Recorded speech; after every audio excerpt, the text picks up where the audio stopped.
భారతరత్న దేశ మాజీ ప్రధాని వాజ్పేయి కాంస్య విగ్రహాలను ప్రతి జిల్లా కేంద్రంలోనూ ఏర్పాటు చేస్తామని కేంద్ర పరిశ్రమల శాఖ మంత్రి భూపతి రాజు శ్రీనివాస వర్మ చెప్పారు. మండపేటలో బీజేపీ ఆధ్వర్యంలో ఏర్పాటు చేసిన వాజ్పేయి విగ్రహాన్ని బీజేపీ నేతలు ఆదివారం ప్రారంభించారు. కార్యక్రమంలో బీజేపీ రాష్ట్ర అధ్యక్షులు PV Ram Madhav, Rajahmundry MP Purandeswari, Amalapuram MP Harish Mathur, MLC Somu Veerraju, MLA Vegula Jogeswararao, BJP నాయకులు పాల్గొన్నారు. అసాధారణంగా ఈ దేశ ప్రధానమంత్రి ఏ విధంగా అయ్యాడు అనేది మనందరికీ కూడా అత్యంత స్ఫూర్తిదాయకమైన విషయం. కనుక అటువంటి విగ్రహాన్ని ఇక్కడ మండపేటలో ఏర్పాటు చేసిన కేవలం నేనే కాదు, నాతో పాటు భారత జాతీయ బీజేపీ నాయకులందరికీ కూడా పేరు పేరున అనేక హృదయపూర్వక ధన్యవాదాలు తెలియజేసుకుంటూ అందరికీ నమస్కారాలు. జై హింద్.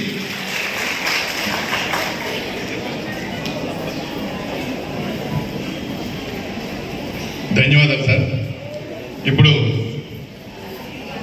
అనపర్తి శాసనసభ్యులు శ్రీ నల్లమిల్లి రామకృష్ణారెడ్డి మిత్రులు మన యాంగ్ టైగర్ శ్రీ రామకృష్ణారెడ్డి గారికి, శాసనసభ్యులు శ్రీ రామకృష్ణారెడ్డి గారికి,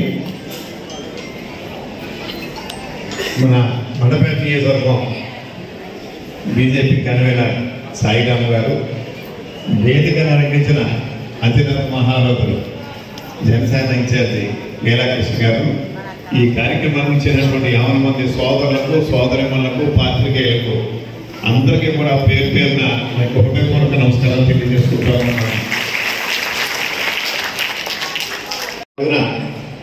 తూర్పు పాకిస్తాన్ని విడదీసి బంగ్లాదేశ్కి ఏర్పడినటువంటి ఆనాటి ప్రధాని శ్రీమతి ఇందిరాగాంధీ గారిని ప్రతిపక్షంలో కూర్చున్నటువంటి అటల్ బిహారీ వాజ్పేయి గారు మరి పొగిడారంటే నిజంగా ఆయన యొక్క విశాల దృక్పథానికి, దేశం పట్ల అంకిత భావానికి ఒక మంచి పనిగా చెప్పి సందర్భాన్ని అందరికీ నేను సవినయంగా తెలియజేస్తా ఉన్నాను. జోహార్ భారత్ రత్న అటల్ బిహారీ వాజ్పేయి, జోహార్ భారత్ రత్న అటల్ బిహారీ వాజ్పేయి. అందరికీ నమస్కారం. ఈరోజు మండపేటలో అటల్ బిహారీ వాజ్పేయి గారి విగ్రహాన్ని ఆవిష్కరిస్తున్నారంటే మామూలు ఒక కార్యక్రమం అనుకున్నాను. కానీ ఆ యొక్క విగ్రహాన్ని ఆవిష్కరించాలి, ఆ విగ్రహం ద్వారా ఒక స్ఫూర్తి ఇవ్వాలి అనే ఒక ఆలోచనతో ఖచ్చితంగా దానికోసం అహర్నిశలు కృషి చేసి దాన్ని ఆ విధంగా ఏర్పాటు చేయడంలో ముఖ్య భూమిక పోషించిన మా మండపేట అసెంబ్లీ కన్వీనర్ చేసిన కోటిపల్లి సాయిరామ్ గారికి ముందుగా అభినందనలు. సాయిరామ్ గారు ఇవాళ విగ్రహాన్ని పెట్టడానికి మొదటిసారి చూపించే నేను చాలా ఆశ్చర్యానికి ఆనందం పడ్డాను. ఎందుకంటే చాలా చోట్ల చిన్న చిన్న విగ్రహాలు పెట్టారు, కానీ చాలా పెద్ద విగ్రహం పెడుతున్నాను, అలాగే విగ్రహానికి సంబంధించి అన్ని ఏర్పాట్లు చేస్తున్నాను వెనకాల నిశ్చయంతో సహా అని ఆ విధంగా పూర్తి స్థాయిలో ఆంధ్రప్రదేశ్లో ఒక విగ్రహాన్ని ఆయన ఏర్పాటు చేయడానికి చూసి చాలా ఆనందించాను. అలాగే మాకు చిన్నప్పటి నుంచి అటల్ బిహారీ వాజ్పేయి చూసి అలవాటు, ఆయన చూస్తూనే పెరిగాం. నేను చిన్నప్పుడు ఆయనకి మెడలో కూడా దండ వేయడం జరిగింది. మా నాన్నగారితో ఆయనకుండే స్థానిక సంబంధం కారణంగా ఎప్పుడు ఎక్కడొచ్చినా కూడా ఆయన దగ్గరగా చూస్తూ ఆయన యొక్క గంభీరమైన ఆయన వర్చస్సు, ఆయన యొక్క విగ్రహాన్ని చూసి అందరూ కూడా మంత్రముగ్ధులైపోయారు.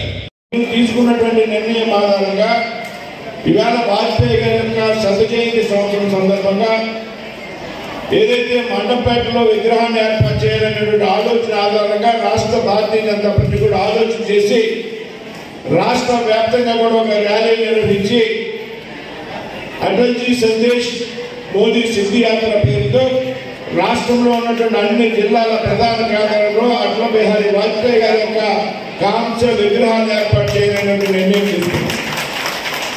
ఈ నిర్ణయానికి కారణం ఏంటి అంటే, స్ఫూర్తి ఏమిటంటే మండపేటలో మీరు ఏర్పాటు చేసినటువంటి విగ్రహం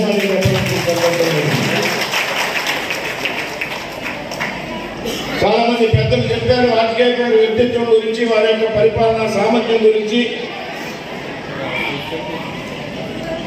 ఏదైతే ఒక సమయంలో దేశంలో 2 స్థానాలకే పరిమితమైనటువంటి భారతీయ జనతా పార్టీని ధైర్యంగా ముందుకు నడిపినటువంటి వ్యక్తి అటల్ బిహారీ వాజ్పేయి గారి రంగంలో ఏమాత్రం కూడా సందేహం. వాజ్పేయి గారు స్వయంగా ఓడిపోయారు ఎన్నికల్లో. అద్వానీ గారు, రాజమౌళి, విజయరాజ్, సిజీ అందరూ కూడా ఉండిపోయినటువంటి సందర్భంలో కేవలం 2 స్థానాలకు పరిమితమైతే కార్యకర్తల్లో ధైర్యాన్ని, స్ఫూర్తిని నింపి ముందుకు నడిపించినటువంటి దిశాని అటల్ బిహారీ వాజ్పేయి గారు అన్నప్పుడు ఏమాత్రం కూడా సందేహం.